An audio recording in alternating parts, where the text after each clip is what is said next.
All right, Coach. Here for our weekly coaches show.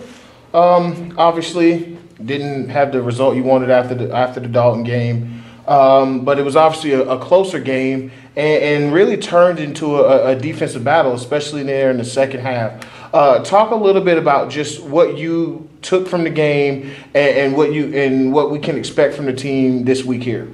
Well, the kids really fought hard in the game, and we obviously didn't start out well. And it was good to see our kids respond, even though they didn't start out well, and finish the game strong. And we had opportunities there to really get back in the game a couple of times, and we just didn't make the plays, to be able to do it. But it was great to see our kids, not give up in that situation when we got down. And fight their way back and play a much better second half than they did the first half, especially on defense anyway.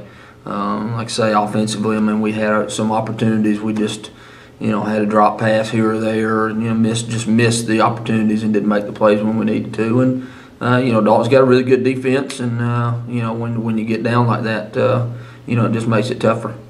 Now, obviously, you want to give credit to the defense, but you guys did some things on offense, especially the using both Chris James and Thaddeus Bowers.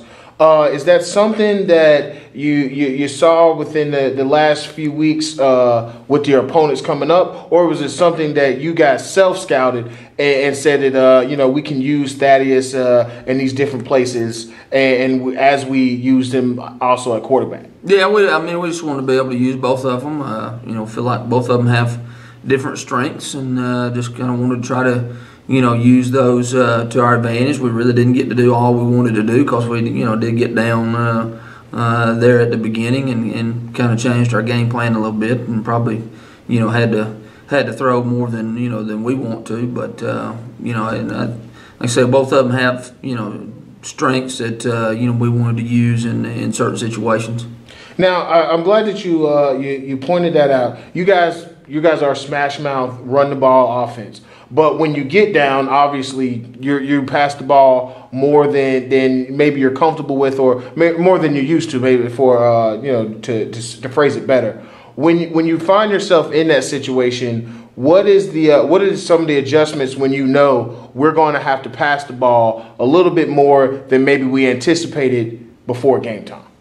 You just gotta obviously go to you've already got that in the game plan anyway, because you gotta kind of prepare for everything and prepare for every situation, and you gotta kind of have an idea before you even go into the game what you're going to do in that situation.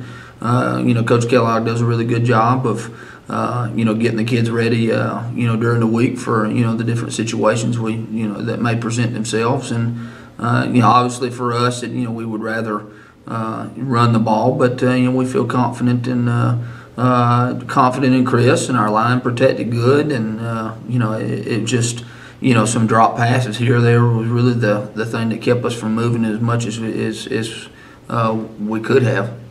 Now, Coach, the Dalton Gilmer rivalry has become testy at times. You saw it in that game. It got real chippy. There were personal fouls and unsportsmanlikes on both teams.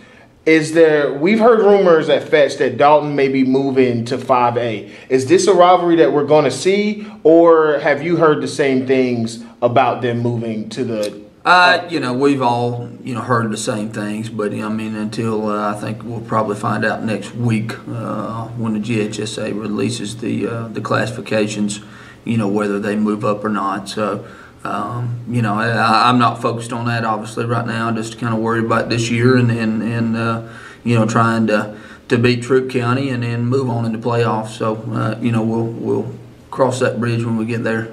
All right, now one last question about the previous game, the Dalton game. When we heard the rumors, so I know you guys heard it as well. And then when the trophies got there, and you saw that the GHSA had already delivered the trophies to Dalton, and I'm sure you heard it earlier that day.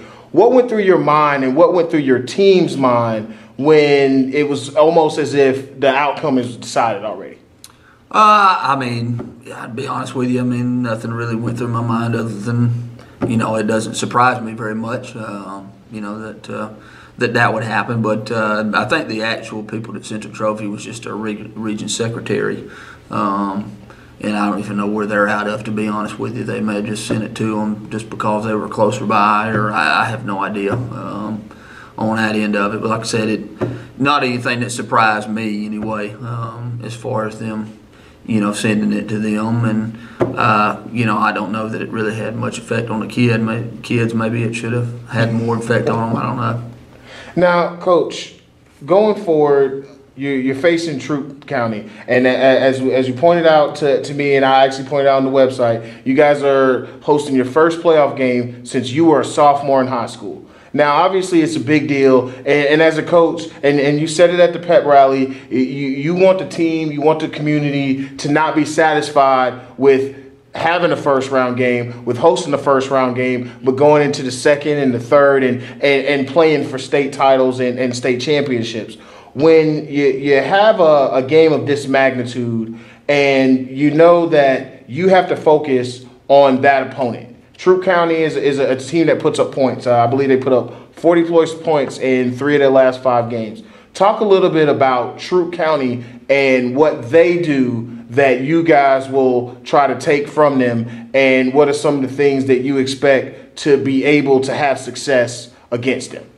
They're a physical football team. They got, they're big up front, and they got some physical running backs. They're a split back veer team, so they try to use their quarterback and running back to try to run the ball. I mean, they pass probably less than we do, so that's the biggest thing. Is just we've got to match their intensity and how physical they might be, and we've got to make sure that we have our responsibilities on option, and that's something we've definitely been working on, especially a lot more lately since we've seen some more option teams. So, we River Ridge and Dalton running a little bit of option. So we've seen a lot more of it the past couple of weeks and been able to work on it a lot more. So, that's the biggest thing there. And then, I think offensively we had to try to take advantage of their aggressiveness.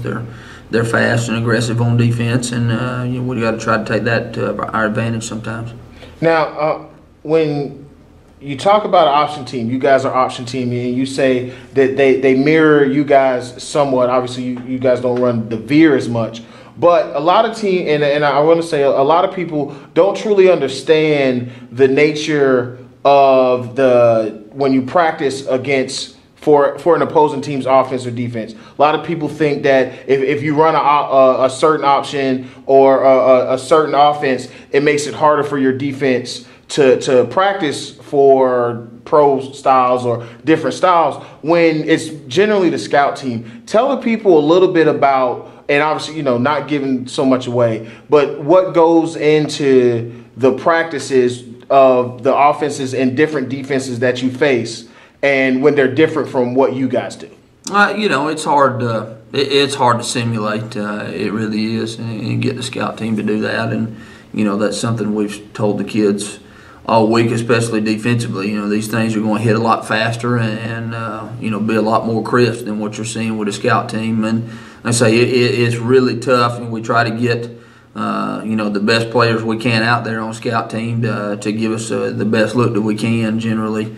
That's really the only way we can try to get a realistic look, and many times it's hard to do that. But our scout team's been doing a good job of doing the best they can to give us a good look and play hard. So, like I say, it is hard. A lot of it's film work and watching film and seeing the other team and understanding how much faster they might be.